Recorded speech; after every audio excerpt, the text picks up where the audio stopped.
war refer to the lasting physical, emotional, and psychological impacts of conflict on individuals, communities, and societies. These scars can manifest in various ways, including physical injuries or disabilities, emotional trauma, anxiety, or PTSD, loss of loved ones, homes, or livelihoods, displacement, homelessness, or refugee status, long-term psychological effects, such as grief, anger, or mistrust, community or societal damage, including infrastructure, destruction, and social fabric disruption. The scars of war can persist long after the conflict has ended, affecting individuals and communities for generations. Healing and recovery often require sustained support, care, and efforts to rebuild and restore communities. War victims are individuals who have been directly affected by armed conflict, violence, or war. They may experience physical, emotional, or psychological harm, including injuries or disabilities, loss of loved ones, displacement or forced migration, trauma, anxiety, or PTSD, loss of homes, livelihoods, or possessions. War victims often require humanitarian assistance, support, and protection to rebuild their lives and recover from their experiences. Cross-border culturism. Kori defeated an Indian king, Prithviraj Chauhan, after disrupting the rules of wars among Indian kings. The wars happen between sunrise and sunset, should take place not in residential areas, pardoning those who accepted defeats.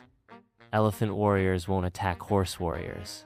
Walking soldiers attack only their counterparts. Defeated soldiers are treated as guests. All these are part of Hindu civilization. Khilji defeated Prithviraj as early as before the sunrise. Prithviraj pardoned Khilji 16 times. In return, Khilji pierced both the eyes of Prithviraj the same night to test his ability to fly arrows by sensing through ears. Chengiz Khan and Timur Lenk were the most notorious kings in killing ordinary humans after defeating the Hindu kingdoms, thefting the wealth, and kidnapping female humans for sex trades around the world are the after effects after killing all males with heights above the cartwheel, raped in public to accept the verdict and spot killing if refused. Hindu women collectively decided to commit suicide by entering the fire of their beloved martyrs to join them in their next life, a natural resistance to accept sex the remaining life as sex slaves. Later, it is called as Sati. Ayodhya means the land without war. No soldiers in that kingdom, as all issues were solved through discussions. The surrounding kingdoms used to protect Ayodhya from any potential attacks from international invaders. Mughals invaded Ayodhya 72 times. Direct attack on unarmed residents.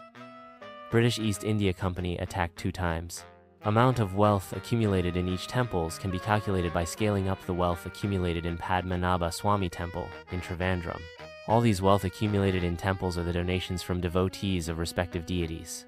Deities are the humans who lived before us across 4 yugas, named as Satya Yuga, Treta Yuga, Dwapara Yuga, and Kali Yuga, totaling more than 25 years. Ancient Hindu scriptures, accumulated as knowledge named as Vedas, were known for more than 100,000 years. Ayurveda is learned by Muslim and Christian students through the ancient language Sanskrit.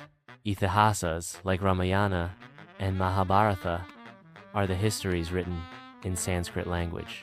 Recently, Indian Foreign Minister declared that British looted $45 trillion worth of wealth before parting the country religiously in 1947, partition done unscientifically as the public lost their wealth and life while crossing the border.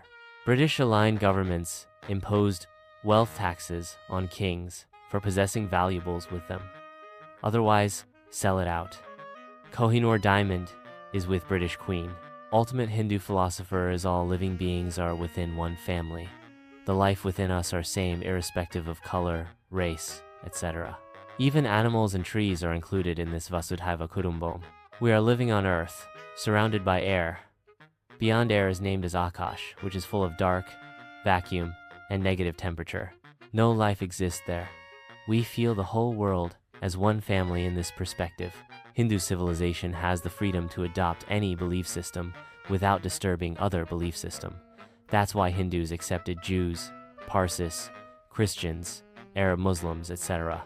Waqf was introduced by Ghori of Mughal invaders to accumulated wealth after the festing defeated countries.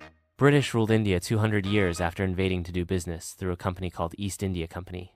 Britishers cancelled all treaties done between them with all kingdoms, before giving freedom to each to join either with India and Pakistan. India then ruled democratically regulated by constitution.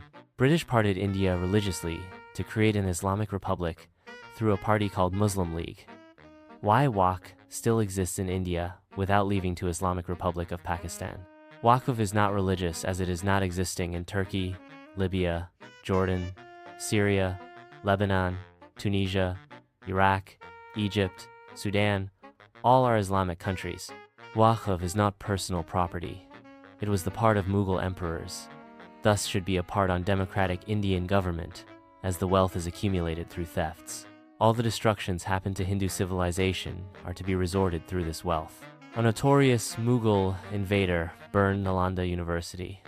Along with the teachers, our students from world over, and the accumulated knowledge of Hindu civilization, including the ancient texts of Ayurveda stored in a 9-story library, burned for 3 months before becoming ashes.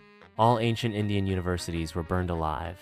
Vasudhaiva Kutumbakam is a Sanskrit phrase that means, "The world is one family."